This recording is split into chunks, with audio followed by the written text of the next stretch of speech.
Ici Satou. Avec l'avènement des intergiciels, il est devenu courant de sortir des jeux sur plusieurs plateformes.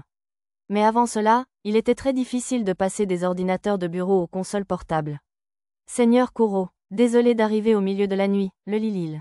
De retour chez nous, j'ai revêtu mon déguisement de Kuro et utilisé le sort de magie spatiale, Retour, pour me rendre au manoir du Lierre. Je voulais savoir s'il était possible d'adapter la recette de potion de Veria que j'avais apprise chez le baronnet Dukeli afin de la préparer avec des tablettes de transmutation humaine. La jeune fée de la maison, le Lilil, est venue m'accueillir, alors je lui ai dit que j'utiliserais le laboratoire au sous-sol. Je vais le préparer tout de suite. Le Lilil s'est précipité. Elle semblait d'humeur enjouée. Alors que le Lilil partait, une autre fille est apparue à sa place. Seigneur Kuro, vous êtes de retour. Mademoiselle Eleuthérina, la noble blonde, arborait un air de joie évident sur ses beaux traits. Elle séjournait au manoir du Lierre depuis que je l'avais sauvée des pillards. Issue d'une famille noble, toute rumeur selon laquelle sa pureté aurait été compromise par des pillards la déshonorerait, elle et sa famille. J'attendais que la situation s'apaise avant de la libérer, elle et ses camarades nobles. Ah oui, j'ai une question pour vous. Je ne voulais pas la forcer à rester là à me parler, alors nous nous sommes assis dans le salon du bureau. Comme elle était la petite fille du marquis Kelton, je l'ai interrogée sur les rumeurs que j'avais entendues la veille chez le baron. Seigneur Kuro, mon grand-père ne commettrait jamais une telle trahison. En êtes-vous sûr? Grand-père vénère la famille royale, puisqu'elle descend directement du grand roi ancestral Yamato. Il n'est donc pas seulement loyal, il les vénère? Ce n'est pas le genre de personne avec qui j'aimerais être ami. Est-il possible qu'il ait été contraint d'obéir à des méchants parce qu'il t'avait pris en otage? Pas du tout. La voix d'Eleuthérina était faible. Grand-père se rangeait du côté de la famille royale, même contre ses propres enfants ou petits-enfants. C'est assez extrême. C'est la façon de faire de la famille Kelton. La noble blonde était issue d'une branche de cette famille, mais elle semblait néanmoins fière de leur nature. Grâce à cela, notre famille a gagné une grande confiance de la part de la famille royale, et nous avons commandé l'armée du roi pendant des générations. Eleuthérina savait discerner les caractères. Il devait y avoir plus qu'un simple parti pris personnel en jeu pour qu'elle déclare cela avec autant d'assurance. Si tu t'inquiètes pour eux, aimerais-tu retourner à la capitale royale? Non, merci. Quelqu'un comme moi ne serait pas d'une grande utilité de toute façon. Elle secoua la tête, mais elle avait l'air inquiète. Pourquoi n'y vas-tu pas? J'allais lui suggérer d'aller voir sa famille, mais on frappa à la porte. Seigneur Kuro, c'est Tifalisa. Entrez. Tifalisa entra, ses cheveux argentés ondulant à peine au-dessus de ses épaules, encadrant son beau visage et son regard perçant. La lumière de la pièce semblait baigner ses douces boucles. Bien que n'atteignant pas tout à fait la beauté de Lulu, sa beauté était néanmoins incroyablement captivante. Voici les livres de compte des stands de nourriture et autres petits boulots. Elle me tendit un registre recensant le travail des jeunes filles secourues qui vivaient actuellement dans des immeubles du centre-ville. Ses cheveux étaient couverts de poussière. Elle devait venir du passage souterrain secret qui reliait les immeubles du centre-ville à un endroit proche du manoir du Lierre. Le passage était creusé avec des pièges et renforcé avec des murs et de l'argile dure, je n'étais donc pas surpris que les gens se salissent un peu en le traversant. Si mon nouveau sort d'objet de pierre s'avérait utile, je pourrais peut-être le renforcer avec de la pierre. En réfléchissant à tout cela, j'ai épousseté les cheveux de Tifalisa. Seigneur Kuro, elle est devenue rouge vif et s'est tortillée. Peut-être n'aimait-elle pas qu'on lui touche les cheveux si brusquement. Mes excuses. Sur ce, j'ai parcouru rapidement les comptes. On est dans le rouge. Les stands de nourriture étaient plutôt rentables, mais à cause des nombreuses dépenses du ménage, le total était négatif. Même les gains de mademoiselle sœur aînée et de son groupe d'explorateurs étaient inférieurs à ceux du groupe de chasseurs de grenouilles. Oui, alors mademoiselle sœur aînée et les autres ont proposé une expédition dans la région des Mantes. Arrêtez ça, ils pourraient être blessés, voire pire. Elles avaient peut-être une armure décente, mais leur niveau n'était pas très élevé, donc elles auraient sans doute du mal à affronter les mantes religieuses ou les mantes de guerre. Mais il n'y a pas beaucoup d'emplois journaliers qui embauchent des femmes, et les salaires des autres petits boulots sont assez bas. Il faudra peut-être que nous inventions un produit commercialisable que les filles pourront vendre. Seigneur Kuro, peut-être pourrions-nous vendre les outils magiques fabriqués à Labyrinth City aux habitants de la capitale royale, et vendre des accessoires de ces derniers aux explorateurs de la première? C'était la suggestion d'Eleuthérina. Le commerce, hein? L'une d'entre vous a-t-elle de l'expérience dans ce domaine? Oui, Neru et 3 des autres filles qui gèrent les stands. Elle expliqua que 2 d'entre elles avaient des parents marchands, et que l'une avait elle-même été colporteuse. Si certaines d'entre elles avaient de l'expérience, elles s'en sortiraient probablement. D'accord, je vous confie, à vous et à la colporteuse, la responsabilité d'enquêter sur le marché. Avec plaisir, cela permettrait à la noble blonde de prendre des nouvelles de son grand-père, ce qui ferait d'une pierre deux coups. Faites aussi venir les autres nobles du manoir. L'étude de marché sera plus facile avec plus de monde. Je pensais que cela permettrait à certaines des autres filles de retourner voir leur famille, mais le visage d'Eleuthérina s'assombrit. Peut-être pensait-elle que je cherchais une excuse pour les expulser définitivement? Je vous donne un mois pour l'enquête. N'oubliez pas de compter le temps de trajet aller-retour. Sur ce, la blonde esquissa un sourire soulagé. Je suppose qu'elle avait compris où je voulais en venir quand j'ai évoqué le retour. Tant que vous y êtes, essayez de trouver un domaine dans la capitale royale qui pourrait nous servir de base. C'était surtout pour que j'y place une plaque de sceau de retour. Seigneur Kuro, j'ai entendu dire qu'il vous fallait une licence commerciale pour vendre des outils magiques dans la capitale royale.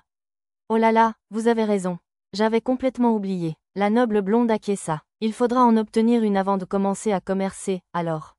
Si je demandais au roi en tant que Nanashi le héros, je pourrais probablement obtenir un certain nombre de licences, mais négocier directement avec lui semblait stressant. Je suis vraiment désolé. C'est bon, mon maître nous obtiendra la licence commerciale. Pendant mon séjour, je pourrais vendre à volonté des épées magiques artisanales de première génération. Elles étaient du même type que l'Akatsuki, l'épée magique que le vicomte Siemon avait montrée au général Ertal après l'avoir achetée aux enchères obscures de la vieille capitale. Après l'incident du Ludaman diabolisé, le général Ertal m'avait confié que peu de gens possédaient des épées de valeur en mithril ou en alliage de mithril, même dans l'armée royale, et encore moins des porteurs d'épées magiques.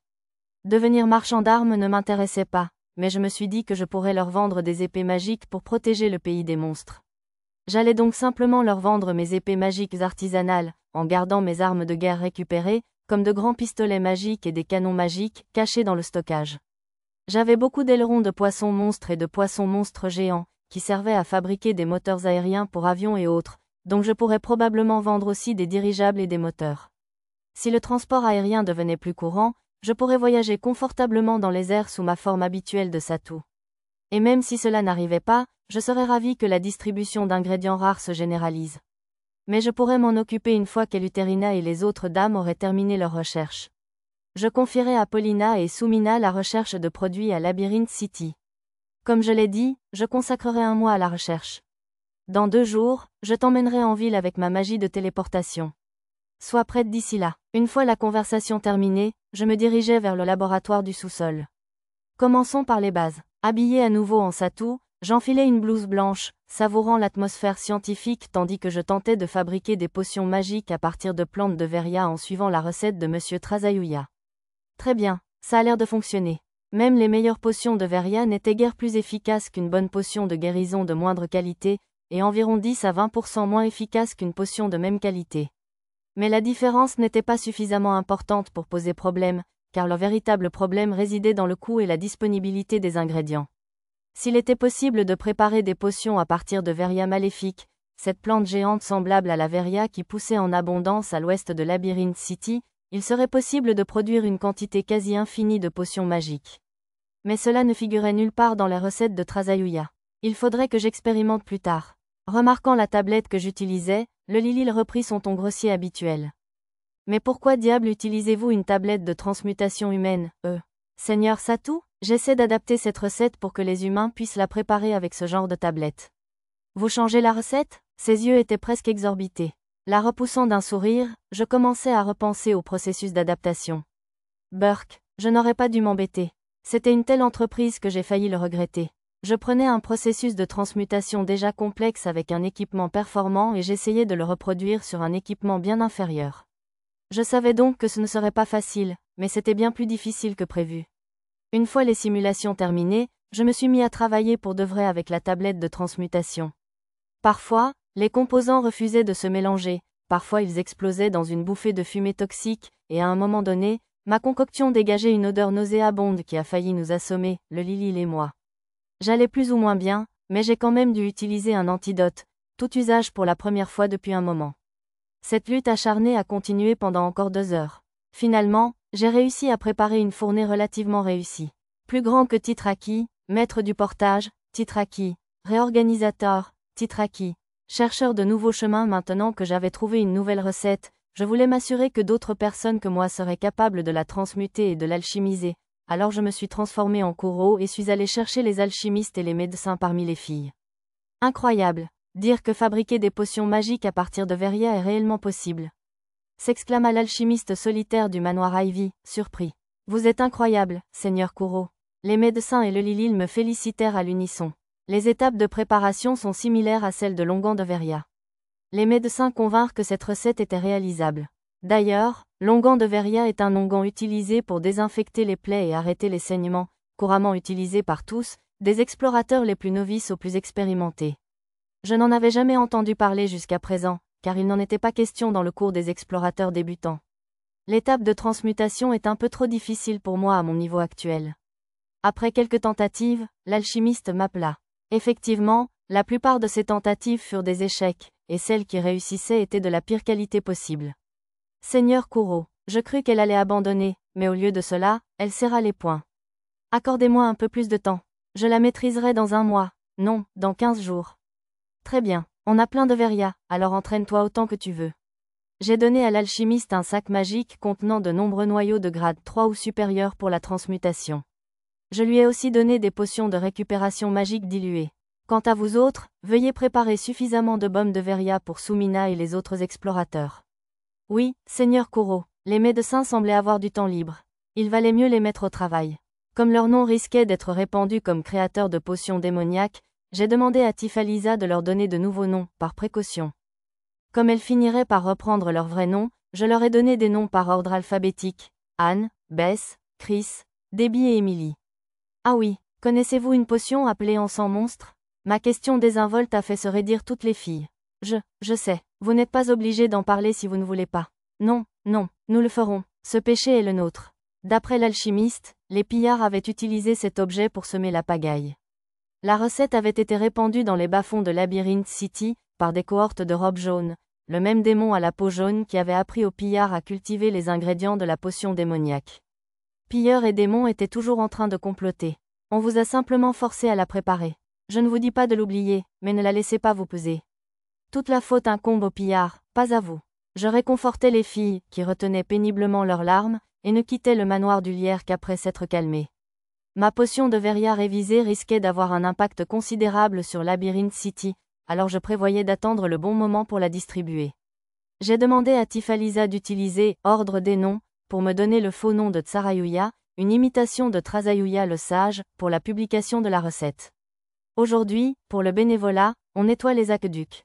Oui, madame, les enfants ont tous agité leurs ustensiles de nettoyage et ont applaudi avec enthousiasme en réponse aux cris de ralliement d'Arisa. Puisque nous avions obtenu la permission de nettoyer les aqueducs, nous avons décidé de nous y mettre immédiatement. Il serait dangereux de laisser les enfants et les personnes âgées de la soupe populaire faire le ménage seuls, alors j'ai engagé les filles des immeubles du centre-ville en renfort. J'en avais parlé à Nehru ce matin, mais il y avait plus de monde que prévu. Malgré la maigre rémunération d'une pièce de cuivre par personne, elles semblaient toutes prêtes à aider. C'est un outil étrange, jeune maître. Nehru, la rouquine, observait avec curiosité l'un des ramasseurs d'ordures que j'avais construit à la hâte. Les stands iront bien sans vous, mademoiselle Nehru? Juste, Nehru, ça suffit, monsieur. Les autres filles sont là aussi. Ça ira, je me suis dit que je viendrais donner un coup de main, vu que je peux utiliser la magie du quotidien et tout ça. Mon titre était passé de « jeune maître » à « monsieur », mais j'ai décidé de ne pas commenter. Pratique, hein? Moi aussi, je veux ramasser des trucs. Attendez votre tour. Les vieux comme les enfants semblaient impressionnés par les ramasseurs d'ordures. On aurait dit qu'elles s'amusaient à déblayer les aqueducs. Il me faudrait fabriquer d'autres ramasses-ordures pour le lendemain, car elles étaient plus utiles que prévu. Monsieur, enfin, jeune maître. Cet outil vient d'un pays étranger, n'est-ce pas? Ah bon? Ouais, je ne suis pas. Je n'en ai jamais vu. Les filles des immeubles s'approchèrent de moi, s'efforçant de rester polies. Si tu tires sur cette ficelle, les trucs au bout se ferment. C'est trop cool. Excuse-moi, jeune maître. Ça te dirait qu'on fabrique quelque chose de similaire à ces ramasse-ordures et qu'on les vende? Tandis que Nehru continuait à contempler le ramasse-ordures avec admiration, une autre fille, l'air sérieux, m'aborda avec une proposition. Bien sûr, c'est parfait. Si tu trouves des branches creuses comme ça devrait être assez facile à fabriquer. Cependant, comme le manche de ce ramasseur de déchets était fin mais robuste grâce aux perles d'esprit des arbres, elles allaient devoir utiliser des composants différents. Ça devrait aller, je connais un marchand de bois qui vend du bambou fin. Si les filles avaient un nouveau produit à vendre, ce serait certainement une bonne chose. Elles pourraient même progresser en cours de développement et acquérir des compétences de création. À quelques incidents mineurs près, le nettoyage de l'aqueduc se déroulait sans problème. C'est une sacrée quantité de déchets. Qu'est-ce qu'on va en faire? Les brûler? Il y a une décharge à l'extérieur de la ville, on nous a donc dit de les jeter là-bas. Un fonctionnaire me l'avait dit lorsque j'étais allé demander l'autorisation la veille. Nous avons utilisé la technique des vagues humaines pour transporter les déchets hors de la ville. Quel gouffre! À environ 35 mètres de la porte sud, le trou mesurait près de 9 mètres de circonférence et 3 mètres de profondeur. Le vice-roi engage des utilisateurs de magie de la Terre pour refaire ce trou une fois par an. Waouh, c'est intéressant. Ce secret nous venait d'un des anciens qui avait aidé à transporter les ordures. Personne n'essaie de fouiller les poubelles? Non, monsieur, il y a des boues au fond. Effectivement, je voyais des boues grises frétiller au fond de la fosse. Il fallait utiliser des boues pour éliminer les déchets alimentaires, les restes, etc. Expliqua le vieil homme, sinon la fosse déborderait immédiatement. J'avais cru que tout le monde jetait ses déchets dans les aqueducs, mais apparemment, ce n'était pas le cas. Une fois les ordures jetées, nous avons distribué des récompenses à une certaine distance de la décharge. Waouh! Ces gouttes d'huile de poisson sont délicieuses. J'ai distribué les friandises aux filles du taudis ainsi qu'aux bénévoles. Ouais, mais je ne sais pas. J'ai tellement faim que je pourrais manger un cheval. On a aussi des biscuits. Une fille affamée s'est plainte avec une formule désuète, alors j'ai offert des biscuits et de la viande séchée aux dames. Nehru, le nettoyage de l'aqueduc va durer plusieurs semaines. Puis-je vous embaucher tous pour continuer à nous aider? D'accord, mais, ça va aller, monsieur? Nehru parut hésitante. Elle se demandait probablement si je pouvais payer tout le monde, car cela représenterait environ une pièce d'or tous les 3 jours. D'accord, ne vous inquiétez pas pour les dépenses. Je souris à Nehru pour lui témoigner ma gratitude. Payer une dizaine de pièces d'or pour un mois, ce n'était pas grand-chose. On ne pouvait pas faire grand-chose en une seule journée de nettoyage, mais si on continuait comme ça pendant un mois, la qualité de l'eau de la ville s'améliorerait considérablement. Il faut prendre son temps avec ce genre de choses. Je croyais qu'il y avait moins d'imbéciles qui apportaient des fruits de gabot dans le labyrinthe, mais maintenant, ces salauds utilisent de l'encens de monstre. On ne manque pas d'idiots, j'imagine. Après la séance de nettoyage de l'aqueduc, je suis allé voir le maître de guilde pour lui raconter les rumeurs que j'avais entendues à propos de l'encens des monstres, de la guerre, etc. Elle connaissait déjà ce dernier point et semblait même mieux informée que moi sur les effets de la guerre, allant même jusqu'à me mettre en garde contre toute tentative d'enrichissement rapide. Il arrivait parfois que des explorateurs malhonnêtes introduisent illégalement des fruits de gabot dans le labyrinthe afin d'inciter les demi-gobelins à se multiplier. Mais la plupart du temps, cela se terminait par la destruction des groupes d'explorateurs par un raz-de-marée de demi-gobelins se multipliant de façon incontrôlable. C'est tout ce dont vous aviez besoin de parler?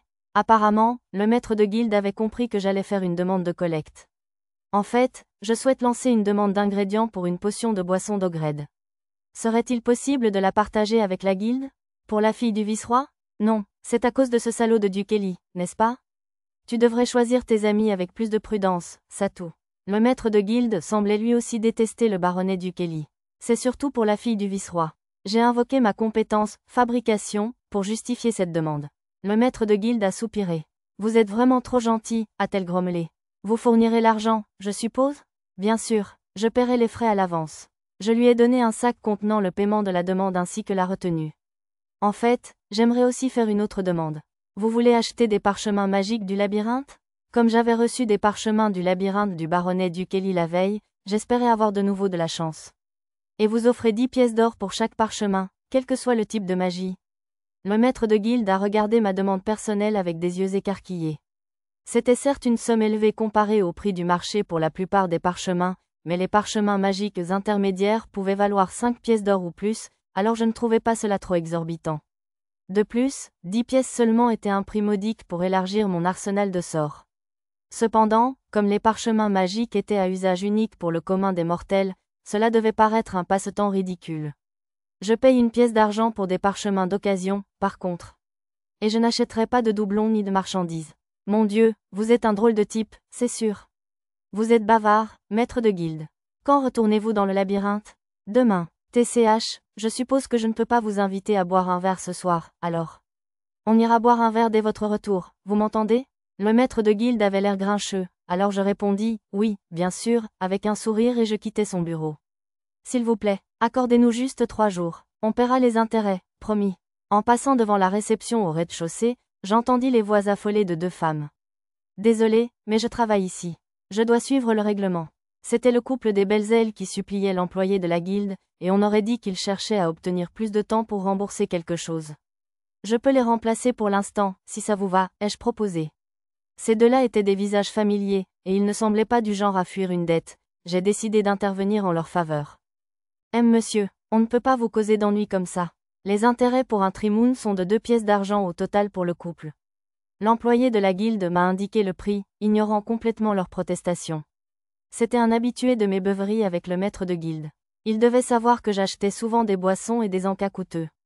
Il s'est probablement dit que je pouvais facilement me passer de 2 pièces d'argent. Dès que j'ai payé. Merci, monsieur. Oh, monsieur, on vous doit vraiment beaucoup. Les 2 femmes se sont accrochées à moi et ont gémi de gratitude, rendant la situation assez gênante. Même avec mon talent de poker face, j'étais douloureusement consciente des regards curieux des autres explorateurs et employés. Je ne pouvais plus supporter toute cette attention, alors j'ai proposé d'écouter leurs problèmes dans un bar voisin. Vraiment, on ne vous remerciera jamais assez, monsieur. Vous nous avez sauvés de l'esclavage, vous savez. On vous est tellement reconnaissant, on vous offrirait volontiers la pureté de Jenna si vous le souhaitez. Pourquoi moi, et la vôtre, Irunia? Ouais, c'est ça. Pourquoi voudrait-il la mienne? Les 2 femmes se sont finalement calmées et ont commencé à plaisanter. Mon écran de réalité augmentée m'a rappelé que la charmante s'appelait Irunia, tandis que la belle s'appelait Jenna. Voici le plat du jour du chef et de la bière, a dit la serveuse amicale en nous apportant nos plats. Je lui ai donné un gros pourboire et j'ai commandé une autre tournée. Waouh, des écrevisses bouillies. Je n'en ai jamais mangé. Tu es sûr de vouloir nous offrir un repas aussi raffiné? Pas de problème. J'ai étanché ma soif avec de la bière, puis j'ai dévoré l'écrevisse bouillie, qui ressemblait à une langouste géante. C'était un peu salé, mais savoureux. Le chef semblait plutôt doué. C'est tellement délicieux, j'ai du mal à y croire. Ouais, on est loin des biscuits durs et de la viande séchée qu'on mange toujours dans le labyrinthe. Le couple faillit retomber en larmes en engloutissant la chair d'écrevisse. Mais ils ne la mangèrent pas, carapace comprise, comme les filles bêtes. On n'est pas censé boire de la bière si délicatement, monsieur. Me gronda Jenna des belles ailes tandis que je prenais une petite gorgée de cette bière désagréablement aigre en essayant de ne pas froncer les sourcils. Il faut la boire d'un trait et sentir ce picotement dans la gorge. Elle semblait être une vraie passionnée de bière. Monsieur, vous pouvez ignorer la soi-disant sagesse de Jenna. Oh, allez, Irunia. C'est toi qui ne cesses jamais de parler de la bonne façon de griller la viande. Pendant qu'ils échangeaient des plaisanteries amicales, nous savourâmes les autres plats. Quand je les ai vus regarder tristement leur verre de bière vide, je leur ai dit qu'ils pouvaient se resservir à volonté. Mais c'était peut-être une erreur. Vous n'allez pas le croire, monsieur. Ces crétins de Silverlight sont tellement méchants. Avec une beauté ivre à ma droite et un charmeur aux yeux embués à ma gauche, j'ai essuyé des plaintes concernant la fête de Silverlight. On est finalement parti en expédition, mais on s'est retrouvé coincé à démonter des pièces de monstres, à jeter des ordures et autres petits boulots du genre. Ils ne nous ont pas laissé chasser un seul criquet du labyrinthe. Ouais, ils nous ont juste traités comme de vulgaires porteurs. Enfin, techniquement, on était invités en tant que porteurs, mais quand même. On nous a dit que même les porteurs pouvaient parfois chasser des proies traînantes. On ne peut rien y faire, par contre. Ils nous ont dit qu'ils voulaient plutôt entraîner leurs nouveaux, tu sais? Je me suis brièvement rappelé la scène entre la fête de Silverlight et les belles ailes que j'avais vues par hasard dans le labyrinthe. Ils ont dû être assez malheureux pendant toute l'expédition. Leurs plaintes m'ont submergé comme une cascade. Pourtant, en tant que programmeur au Japon, j'avais souvent entendu les plaintes de Monsieur Tubb et de mes autres supérieurs. Ce n'était rien en comparaison. Tout ça parce que cet abruti de Besso a essayé de voler la boule de gelée royale, tu vois? Ouais, sans cet idiot, on ne serait pas obligé de payer une amende pour ce stupide saccage en chaîne. Ah, la cible de leur plainte est passée de Silverlight à Besso.